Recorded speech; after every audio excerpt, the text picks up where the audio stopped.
Lia Thomas to the wall first. And over the last half of the pool, nobody will touch Lia Thomas. Sex is a biological reality. It's the biology that you have. There is not one single biological marker, thing that happened in their training, coach that they had, that made them an absolutely stellar athlete. What does it take to get a more in-depth look into the week's top local news stories?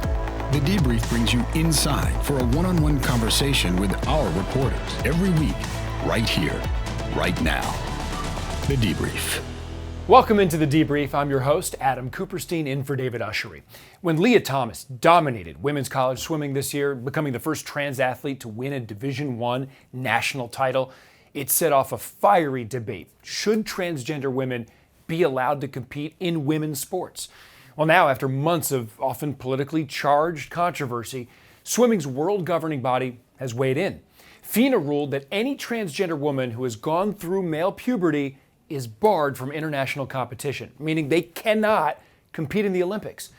It's the strictest ruling yet. And now, on The Debrief, we're going to chat with a former Olympic swimmer who thinks that every sport should follow suit, and a trans athlete advocate who believes this decision sends the wrong message. And joining us right now is Anne Lieberman, the Director of Policy and Programs at Athlete Ally, a group that supports LGBTQ athletes. And also, Anne, a lifelong athlete yourself, Muay Thai fighter, a champion. Really great to have you on The Debrief. Let's start with your initial reaction to this ruling that effectively bans transgender women from international swimming. Yes, and thank you so much for having me here today. Initial reaction was shock and just really, we couldn't believe, colleagues at other organizations doing similar work could not believe that a policy that lacked such transparency and rigor was able to pass it at the highest level of sport. Okay, so what is it about the policy that specifically bothers you? Because there's a lot to it, and I know this is one of those really controversial topics, a charged topic. But I want to have a discussion so people understand the arguments. What is it about the policy that bothers you? Sure. So I think the first piece to understand is that since 2003, there have been policies in place at the highest levels of sports. So we're talking Olympic levels that have allowed transgender athletes to participate, and there have been no issues. The policy that FINA released, and it's also important to note that it also impacts athletes with intersex variations as well, not only trans athletes, is so incredibly restrictive that it essentially bans trans women and athletes with intersex variations. And perhaps most disturbing, it brings back mandatory sex testing for all athletes looking to compete in the female category, which is something that hasn't been in place as a mandatory thing for over 2 decades. So the fact that this policy has brought this back means also that this is going to harm all women, because all women are going to be forced to verify their identity through invasive testing. And FINA hasn't yet made clear what that testing exactly is going to mean and or entail. And then I think the last piece I'll say on why this policy is such an issue is in October of 2021, the International Olympic Committee released new criteria on how international federations and national governing bodies were supposed to develop policies for trans athletes and athletes with intersex variations. And some of the key principles there were that the policy should be founded on fairness, inclusion, non-discrimination, and non-presumption of advantage, which means that simply because an athlete is trans or has an intersex variation does not mean that they automatically have an advantage. And so the FINA policy, as it is introduced, flies in the face of very basic IOC recommendations. The FINA president said that this is about ensuring fairness. At the surface of this, the argument usually turns to, even people say, we support trans athletes, but we also want fairness in our competitive sport. Do you, on the surface of this, agree that there is a competitive edge for a transgender woman who has gone through male puberty? Competitive advantage is so multifaceted. And if you ask any elite athlete or any athlete who has made it to a very, very high level, they will tell you that there is not one single biological marker, thing that happened in their training, coach that they had that made them an absolutely stellar athlete. It is a complex ecosystem of both advantages and disadvantages that makes an elite athlete. So we cannot assume that any athlete, simply because of who they are, has an inherent advantage. The question of fairness is a really important one. The reality is that transgender women are woefully underrepresented in sport. Again, when we look at how many trans women are in elite swimming at the Olympic level, can you guess how many there are? I mean, the only one I know of, and this is in college elite level, is Lia Thomas. And that's really what prompted this discussion nationally. Correct. Lia is the only athlete people can name. Lia is not an Olympic athlete. There are 0 trans women swimming at an elite level. When we look at trans people in the Olympics overall, between 23 and 2018, there were over 54,000 Olympians. Not a single person was openly trans. In the past Summer Olympics in 2020, we had a handful of trans people. Only 2 were trans women. Only 1 competed. So that is 1 athlete out of over 11,000. So when we look at policies like this and we want to talk about fairness, we are looking at policies that are put in place specifically to target trans athletes and athletes with intersex variations. And specifically, you mentioned Lia and the backlash that she has faced. And this policy really was put in place to target Lia and ensure that Lia doesn't swim.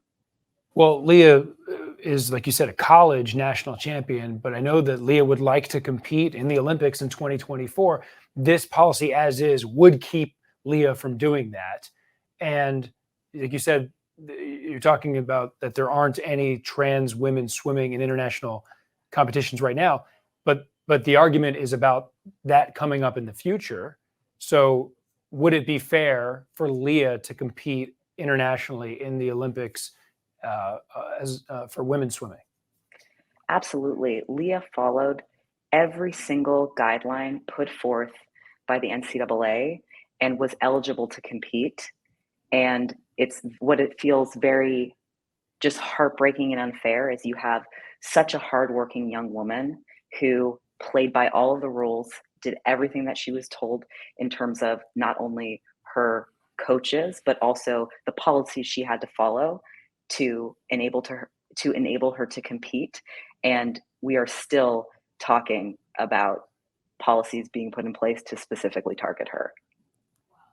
I know there are transgender men who swim and compete in men's swimming. Why do you think there aren't any rules targeting transgender men? Well, there are some rules that target trans men, but really what this comes down to is a deep belief that women athletes will never be as good as male athletes. And a lot of people view trans women as men, and trans women are women. And so it's this idea that's really rooted in sexism that if a woman is too good, meaning too big, too fast, too strong, then somehow she competes herself out of the women's category. And I would say that this conversation is deeply rooted in sexism. It's been very interesting to see all of these people who have come out of the woodwork to say, oh, we want to protect women's sports. We support women athletes.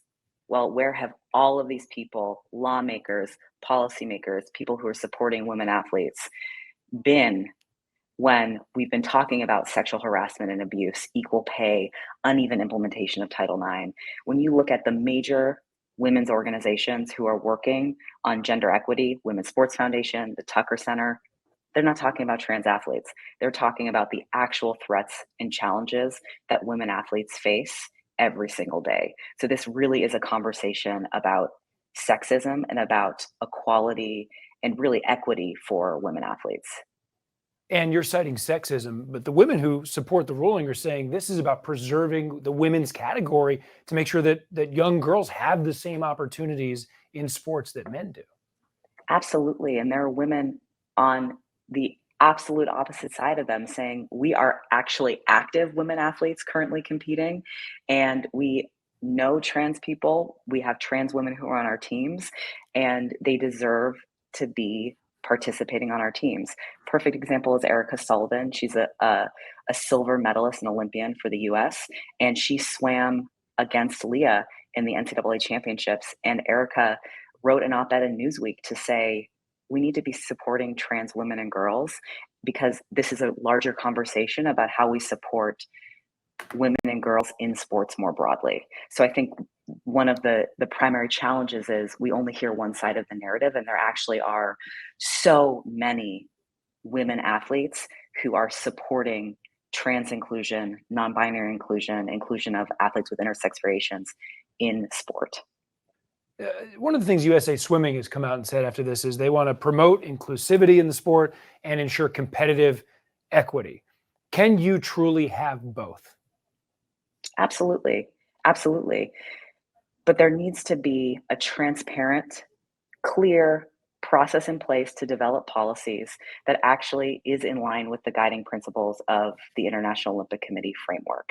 And that means talking to folks on all sides of the conversation and not pushing policy through as a result of political pressure when there is not credible science or science period to support the policies that FINA have put in place. FINA's president said they'd like to create an open category. Would that satisfy you at all? We know in this country and in many other contexts around the world that separate is never equal. And putting trans people or non-binary people, or, I think it still remains to be seen who exactly that open category is for, just puts people under a spotlight and increases scrutiny on them and their ability to compete in sports. In certain sports, like we've seen in running, there has been a third category or a non-binary category, which has been great for runners, but people have self-selected into that category. We don't ever want to force an athlete to compete in a category that they do not want to compete in. For some of the people arguing in favor of the ruling, they would say, I told you earlier about how scientists believe that there's generally an advantage competitively for someone who's gone through the onset of male puberty.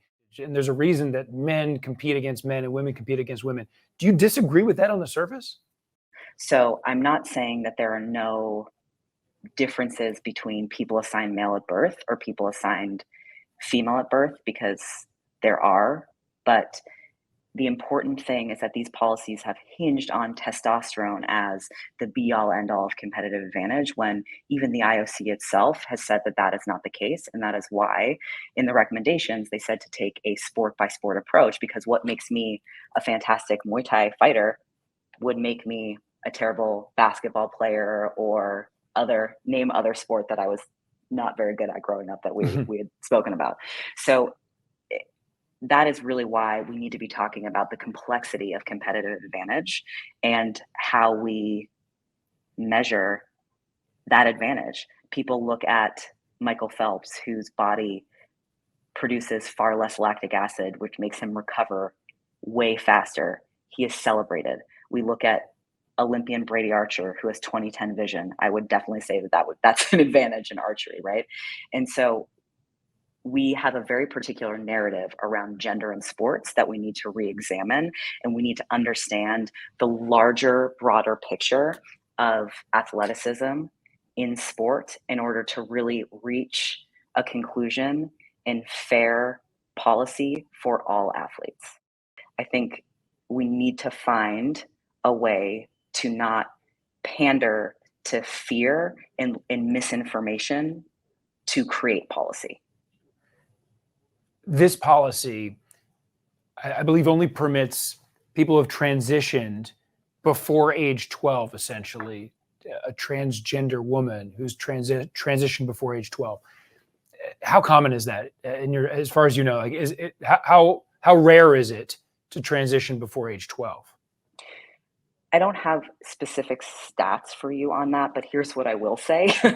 It is getting increasingly challenging to access gender-affirming care as a young trans person in this country. So the idea that somebody will be able to transition before age 12 or to be on puberty blockers is very low, which is why ostensibly this is a ban.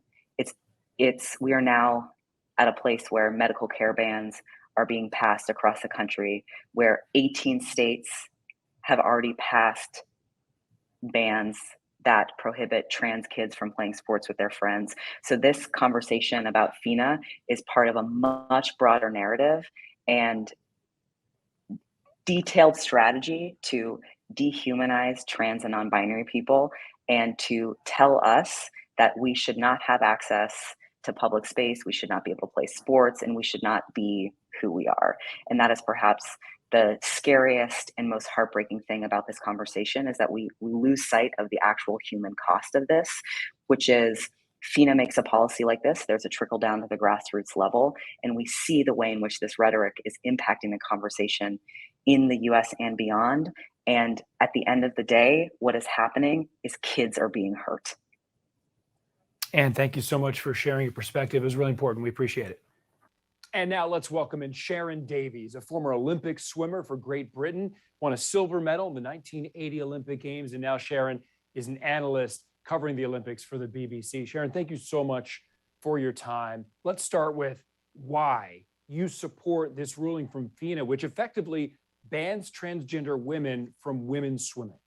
Yes, absolutely. And it doesn't, it's very important that we say it doesn't ban transgender athletes, because it really doesn't. It just bans those people that have gone through male puberty and have a male puberty advantage from races that are supposed to be and were designed for females. Because basically, if we didn't have categories in sport, young, fit men would win everything. That is why we have categories. That's why, 15-year-olds don't race in the under 10s. That's why we have, lots of categories in the Paralympics. And that's why heavyweights don't fight bantamweights. It's to create fairness across sport.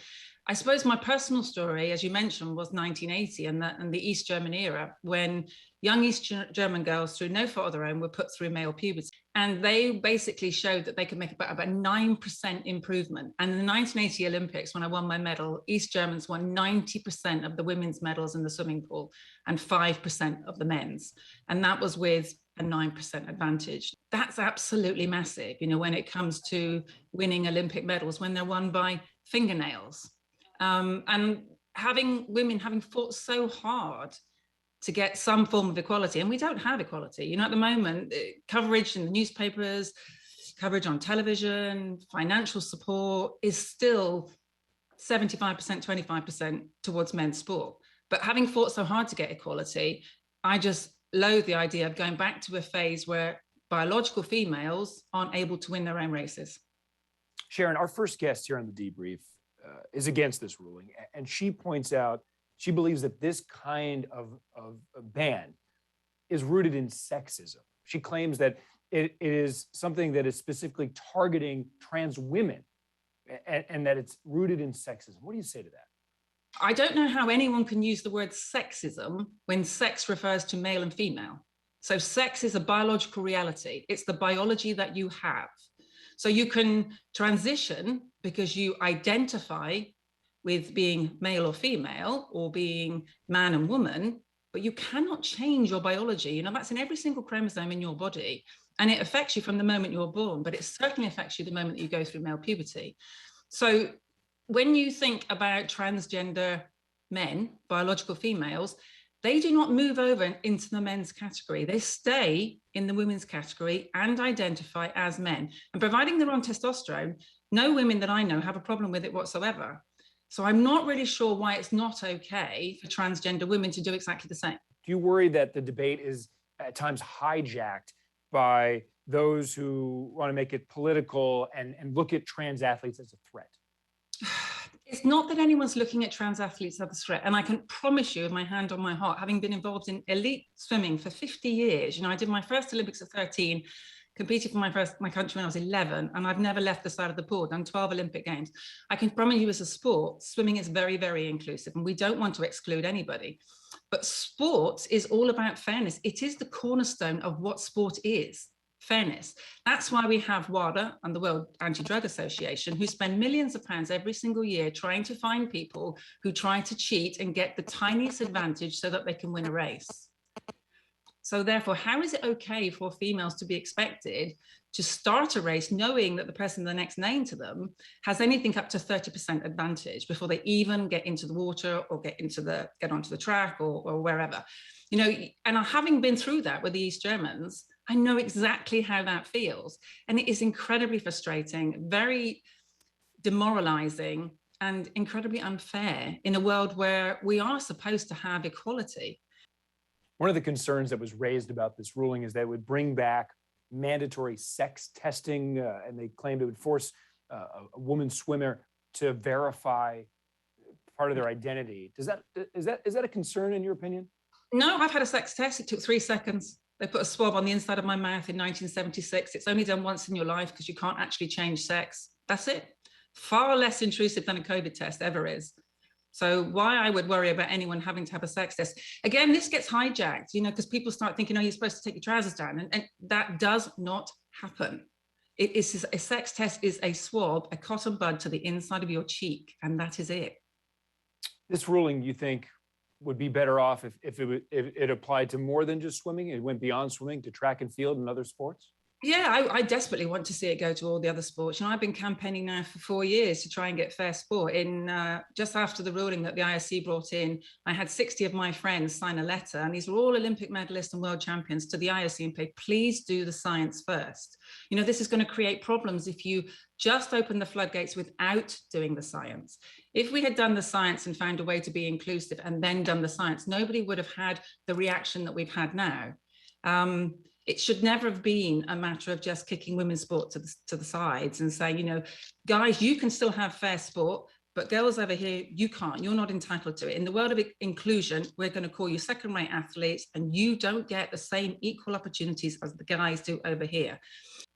Are there sports, do you think, where that biological difference between the body of a man and a woman, where it matters less? Obviously, track and field, as you just mentioned, running, we know the differences in the times. You can see it. Swimming, of course, with muscle mass. But are there some sports where you maybe think, oh, this would be okay, where you don't need to have this kind of rule in place? Yeah, absolutely. You know, I think historically there are quite a few sports where they're already mixed. You know, things like equestrian, for example. Anything where the engine is a car or a horse and the engine isn't the person. You know, when we compete, we're not competing with our feelings. We are competing with our body. So a feeling cannot trump a biological reality or a fact. And that's where we've got to, that, you know, and again, how do we rule or judge feelings when feelings can change daily? I can't understand how we are here, you know, when I've worked so hard in over 50 years to promote women's sport, when women's sport has come from a very bad place. You know, we really didn't get anywhere near the same opportunities. And it's been doing so much better, particularly in this country, with things like football and rugby and cricket and team sports, which are always seen as very second rate. And now we're, you know, getting great profile. If then girls are expected just to move over so they can't even make teams so they can represent their country because someone who has male biology is put in their place, I just don't believe that that's fair. I really don't. And no one is banned. You know, you can compete with people of the same biological sex, and no one has ever been banned from sport. One of the things the FINA president mentioned as a possibility is an open category. Yeah. Do you think that solves anything? Well, I love the idea that it's there. And I know it's a sort of work in progress. The president has said that he's going to spend 6 months, and then he's going to demand that people come back and give him information and try to make this work. And we want everybody who might be a stakeholder to bring their, you know, their knowledge and their thoughts to the table. And I think it's a possibility. It's a good possibility. It's an option. I don't know if it's the right option, but I'm glad it's there. You know, I'm always going to be glad that I think now that swimming is a protected sport for people that are born female. And that is half of this world. Sharon, in your work as, of course, an ambassador for swimming and an analyst, you speak to a lot of swimmers. This whole conversation has really been in the forefront the last few months after Lia Thomas started to win, and she won a national championship in the US in college. What are they saying? What are people, young swimmers that you talk to, saying about this topic? They're frightened. You know, this is the sad truth of it. They are frightened to speak. And I think this is one of the biggest problems with this whole debate, is that one side has had an agenda which is close discussion and debate down. And the other side has been trying to put facts and statistics and scientific peer-reviewed evidence. Do you know there's 13 peer-reviewed evidence studies out there? Not a single one of them shows that you can mitigate male puberty biological advantage. So no one wants to be disrespectful. And I totally empathize with anyone that has genuine gender dysphoria, because it must be horrendous. And, you know, they totally and utterly need our support. But we still should be able to prioritize fairness and inclusion. We just have to work together to try and find the best route forward so that everyone can be looked after in sport. And sport is very different from someone, you know, who's holding down a job. When you're holding down a job, it doesn't matter what sex you are, it's just how good you are. But with sport, it really does matter. The biology matters. Sharon, it's been wonderful to speak with you. Thank you so much. You too, Adam. All right, that's Sharon Davies right there. We want to thank all of our guests here on The Debrief, and a big thanks to our production team as well, Melissa Mack, Ben Berkowitz, and Kiki Intarasawan. I'm Adam Kuperstein. Thanks for joining us on The Debrief.